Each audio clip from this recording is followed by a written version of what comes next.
Boss Motovlog.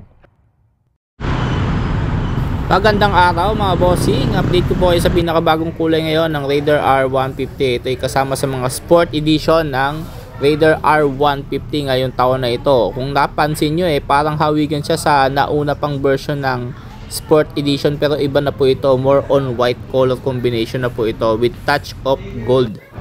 So yan, makikita nyo yan sa mga lining na nakikita natin sa ating screen.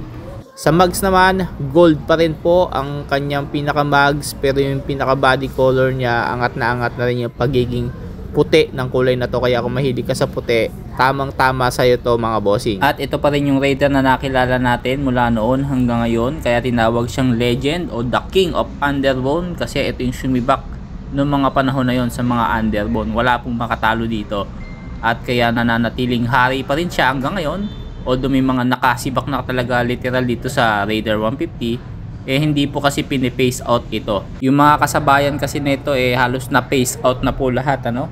Kumbaga wala na, hindi mo na mabibili. Pero ito pa rin mabibili mo, makikita mo sa daan, at napakadaming pyesa na pwede kang mapagpilian sa marketplace. Kaya nananatili na the king pa rin talaga kung tutuusin itong Raider R150 na ito. Syempre 150cc yan, fuel injected na to, at hindi na to yung carburetor type. Mas malakas na ang horsepower, 18 horsepower na po ang kayang isipa. Samantala yung carburetor, nasa 15 horsepower po iyon. So kung gusto mo ng mas matipid sa gasolina, go for fuel injected. Pero kung gusto mo naman ng mas matipid sa maintenance, carburetor type po, napakababa lang na maintenance cost. Langis at gulong lang ang papalitan mo. Screw lang ang katapat ng mga carburetor type, adjust ka lang ng karburador, ayos na agad. So syempre pagka fuel injected naman, digital na rin ang kanyang meter panel, no? Lahat na makikita mo dyan na detalye, makikita mo, disusi pa rin yan, at naka clip on handlebars. Mas malaki yung kanyang radiator, at malapad yung kanyang oil cooling.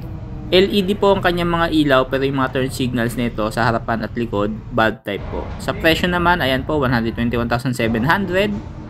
Ang down payment mo, 12,500, no? Pwede kang mag-installment ng 2 years, 3 years, kahit 1 year, pwede rin. Dito sa Suzuki, dito kaya nakita sa may bandang Santa Rosa, Laguna. At napakadami pa pong kulay na inilabas ang Raider ngayong taon na to, kasama yung pula na yan. Meron pa yung mga rugged version, 3 kulay po yan. Tingnan nyo lang po sa ating channel, no? Scroll lang po kayo dyan, makikita nyo napakadami, at kompleto din mga specs and features yung motor na ito. So hindi ko na nilagay lahat ng specs and features, yung full details, ano, para hindi gaano humaba yung video natin. So in-update ko lang po kayo mga bossing. So hanggang dito na lang mga boss. Kung napusuan mo ang motor na to, ay paki-like, share, and comment na rin sa ating YouTube channel. Paki-follow na rin ang ating Facebook page, Boss Moto2. Yan po tayo nag-upload ng mga video natin sa Facebook. Salamat, God bless.